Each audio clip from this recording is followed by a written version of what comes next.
Before this begins, listen carefully, not to the story, to yourself, because this isn't about what happened to her. It's about how easily it could happen, without anyone raising their voice. It started quietly, not with fear, not with force, just with instructions that sounded reasonable. Nothing was demanded, nothing was taken. Things were explained, for her own good, to keep things calm, to make everything easier. And she agreed.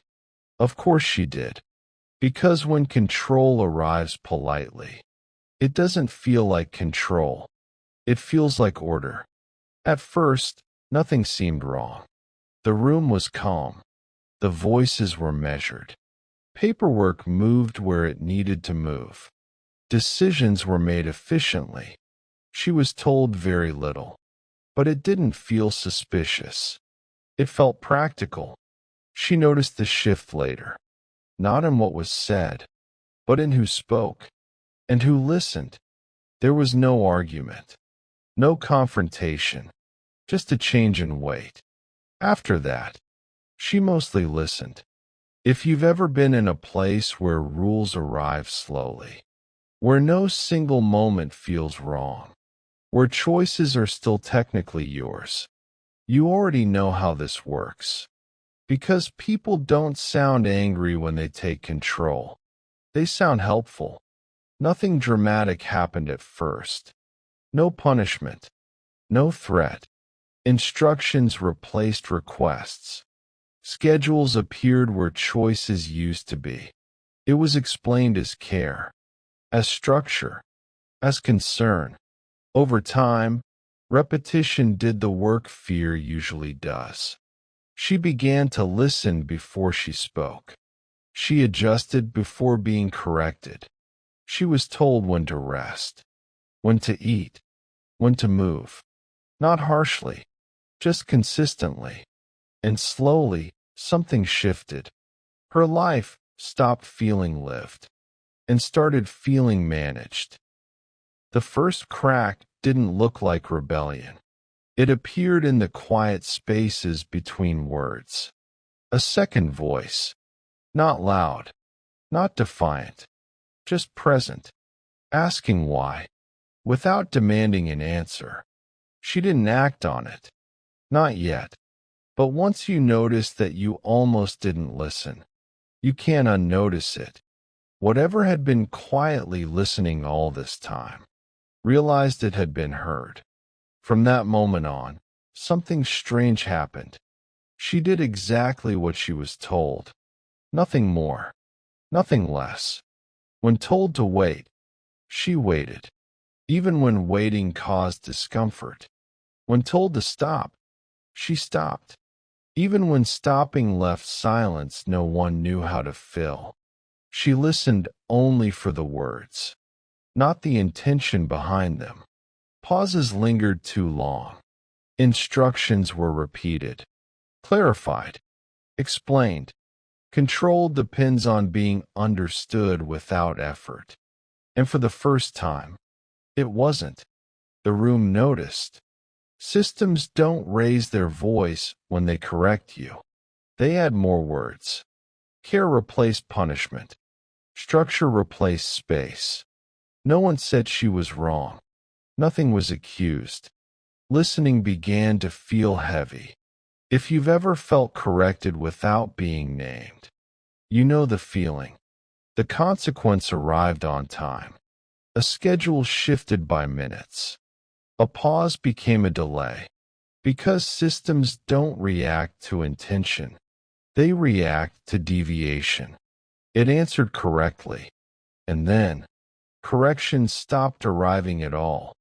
Because it no longer needed to. Instructions embedded themselves into the environment, into doors opening, into timing, into friction, not painful, just noticeable enough to avoid. It became the air she moved through. Nothing stopped her from choosing differently. That was the lie that made it work. Her body reacted before her thoughts did. because resisting felt louder than complying. Awareness wasn't power. It was weight. Forgetting became a kind of relief. Not better, just quieter. Remembering asked something of her. Forgetting asked nothing at all. It began to feel like this was how things were always meant to be. Something learned it didn't need to hide anymore. Remembering didn't feel dangerous. It felt disruptive.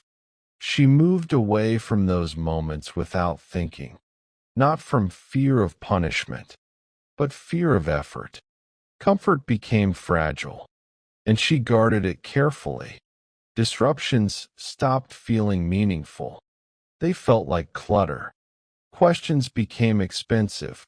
Meaning felt unnecessary, even rude. Friction was the one thing she avoided without thinking. There was no decision she could remember making. Avoidance felt sensible, efficient. Relief became proof. Others might have called it avoidance. She experienced it as balance. The world adjusted, the way it was supposed to. The days worked. There were fewer interruptions now, not because they stopped happening, but because she stopped meeting them halfway. When something almost surfaced, a thought, a memory, a sense that something used to matter, her body reacted first. A subtle tightening, a quiet urge to move on. No panic, no fear, just efficiency. She didn't think of it as avoidance. That word felt too dramatic. This was maintenance. Why linger on things that unsettled the rhythm, when the rhythm itself worked so well? The quiet had texture now. Soft, even. It didn't demand anything from her. And anything that did demand something stood out immediately, not as a warning, but as a nuisance. Occasionally, something slipped through, a sound that didn't quite belong, a pause that lasted half a second too long, not enough to understand, just enough to irritate. She learned how to smooth those moments away, without thinking about it, the same way you adjust your posture. When something feels slightly off, no one told her to do this. That was the elegance of it. Nothing needed to be enforced, because nothing felt imposed. The adjustments felt personal, instinctive, like taste, like preference. She wouldn't have said she'd lost anything. Loss implies absence. This felt more like refinement. Certain thoughts no longer arrived. Certain questions no longer formed. Not because they were forbidden, but because they didn't fit. And when something didn't fit, she felt it immediately, not as pain, as friction. And friction was something she had learned to avoid, long before she learned why. There were moments, rare now, when she sensed that something had been edited out, not removed, just made unnecessary. Those moments didn't last. They dissolved under the comfort of continuity. Continuity felt safe, reliable, predictable in the best way. It didn't ask her to decide, or compare, or remember. Sometimes she wondered, briefly, if this quiet had always been here, if the noise she vaguely recalled had been the abnormal part, the disturbance. That thought felt soothing. Whatever once listened closely no longer needed to. There was nothing left to correct, nothing left to notice. The environment held. The rhythm continued. Days aligned themselves, without needing her attention.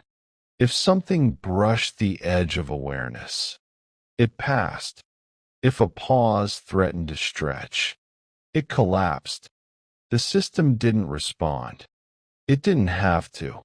This wasn't control anymore. It was function. And from the inside, it felt like peace. not earned, not chosen, just present.